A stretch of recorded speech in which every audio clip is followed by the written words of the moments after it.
Cat 2023-এ Bharat সেরা result করেছেন বাঁকুড়ার ছেলে সায়নদীপ চৌধুরী।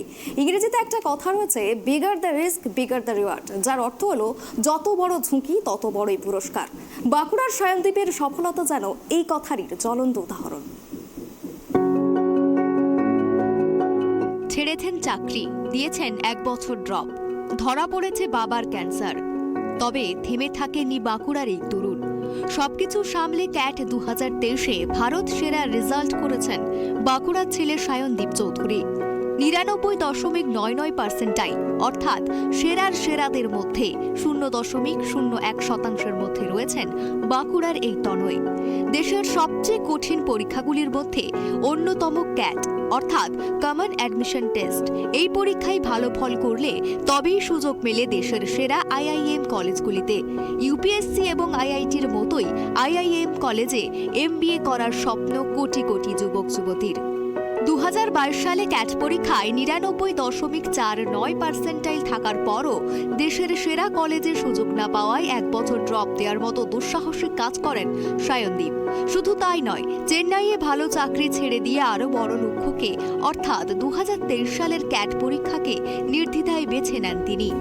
ইংরেজিতে একটা কথা আছে, bigger the risk bigger the reward, যার অর্থ হলো যত বড় ঝুঁকি তত বড়ই পুরস্কার। বাঁকুড়ার সায়নদীপের সফলতা যেন এই কথারই জ্বলন্ত উদাহরণ। অনেকজনই পারে না অ্যাকচুয়ালি, কারণ বাট তোমার যদি ড্রিমস কিছু অন্য হয় and you want to be the best, তো তোমাকে মেন্টালি সেট আপ করতে হবে যে হ্যাঁ আমি 1 বছর ড্রপ দিচ্ছি, বাট সেটার জন্য আমার যে আগের ফিউচারটা অনেক ভালো হতে চলেছে সেটা বোঝাটা অনেক ইম্পর্টেন্ট। বুঝতে পারছি 6-7 মাস বাড়িতে বসে থাকা, প্রিপারেশন করা, মেবি 6-7 মাসের ওপরই, আর 10 মাস ধরানো, বাট সেটা টাফ, নিঃসন্দেহে টাফ, বাট কিছু বেস্ট পেতে গেলে তোমাকে তো টাফার হতেই হবে। আপনি তো জবও ছেড়েছিলেন, কোথায় জব পেয়েছিলেন? আমি জব পেয়েছি চেন্নাইতে।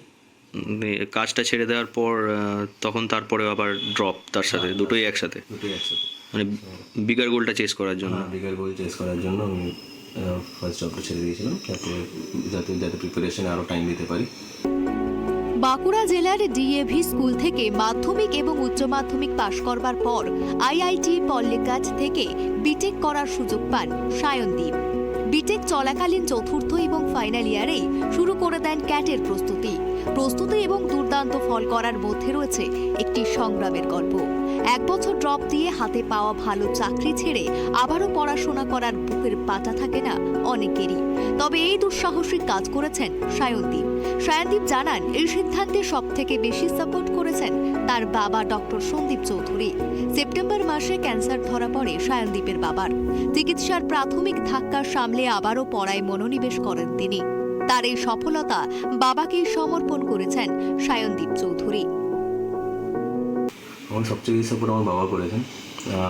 যখনই ছেড়েছিলাম জব তো অনেকজন সাপোর্ট দেয় না, বাট আমার নিজের বাবা অনেক আমাকে সাপোর্ট দিয়েছে অ্যান্ড সবসময় চাইতেন যে ক্যাট এক্সামে ভালো করি। সো মানে এটা ফুললি আমি বাবাকে ডেডিকেট করতে চাইছি। আচ্ছা, আর একটা জিনিস যেটা ইনএভিটেবল, যেটা হচ্ছে যে বাবার ক্যান্সার ধরা পড়ে, সেই ঘটনাটা কিভাবে ঘটে আর সেটা কি কোনো প্রভাব ফেলেছিল প্রিপারেশন আর পরীক্ষাতে? তো এটা সেপ্টেম্বরের ফার্স্ট উইকে ধরা পড়েছিল। তো তখন আমরা মুম্বাই গেছিলাম, বাবাকে নিয়ে গেছিলাম। তো তখন ধরা পড়লো। দেন তখন আমি মোটামুটি 20 দিন মুম্বাইতেই ছিলাম।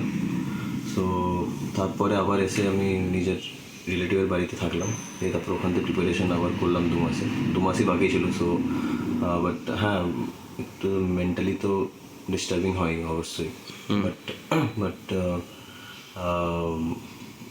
এটাও ঠিক যে এক্সামটাও ভালো করা খুব দরকার ছিল, কারণ এটাতে অনেক কিছু ডিপেন্ড করে আগের ফিউচারটা। সো শুধু আমার নয়, ফুল ফ্যামিলিরই। সো তার জন্য তো ওটাকে একটা সাইডে রেখে পড়তে হয়েছে। রোজ আমি এটা করতাম, মেডিটেশন করতাম যাতে মাইন্ড পিস থাকে, কাম থাকে। তো সেটা অনেকটা হেল্প করেছে। ডিফিকাল্ট সিচুয়েশন অবশ্যই ছিল, বাট ওভারকাম করতেই হয়।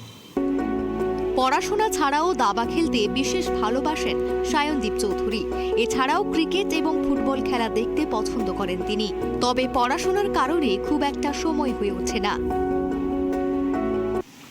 তো তো ক্যাটের ক্ষেত্রে এটাই খেয়াল রাখা উচিত যে অনেকজনের যারা ভার্নিকুলার মিডিয়াম থেকে, মানে হিন্দি মিডিয়াম বা বেঙ্গলি মিডিয়াম, সো স্টার্টিংয়ে একটু ইংলিশটা প্রবলেম হয়। মানে আমার অনেক বন্ধুদের দেখেছি ইংলিশে একটু প্রবলেম হয়। সো ইংলিশের জন্য রোজ নিজের রিডিং হ্যাবিটটা করা খুব ইম্পর্টেন্ট। আর্টিকেলস পড়া, নিউজ পেপার পড়া, এটা অনেক হেল্প করে। সেকেন্ডলি তারপরে আর বাকি ম্যাথস আর ডিআইএলআরের জন্য regular practice is very important, like time bound practice, মানে টাইমের স্টপ ওয়াচ রেখে আমি 2 মিনিটের মধ্যেই করে সলভ করতে পারছি। কারণ ক্যাট এক্সাম অনেকটা তোমার স্পিড টেস্ট হিসেবে কাজ করে, তো এটা অনেকটা হিসেবে স্পিড টেস্ট। সো তোমাকে টাইমের হিসেবে রাখা খুব ইম্পর্টেন্ট এখানে। তো যখনই পড়বে তখন টাইমটা মাথায় রেখে খুব সলভ করবে। প্র্যাকটিস, তাই তো? হ্যাঁ। বাঁকুড়ার ছাত্রছাত্রীদের উদ্দেশ্যে সায়নদীপ জানান, ঘড়ি ধরে অনুশীলন করলে যে কোনো কঠিন পরীক্ষাতে সফল হওয়া সম্ভব। কঠিন পরিশ্রমের কোনো বিকল্প নেই। বাঁকুড়া থেকে সুদীপ কুণ্ডুর রিপোর্ট, ট্রাইব টিভি।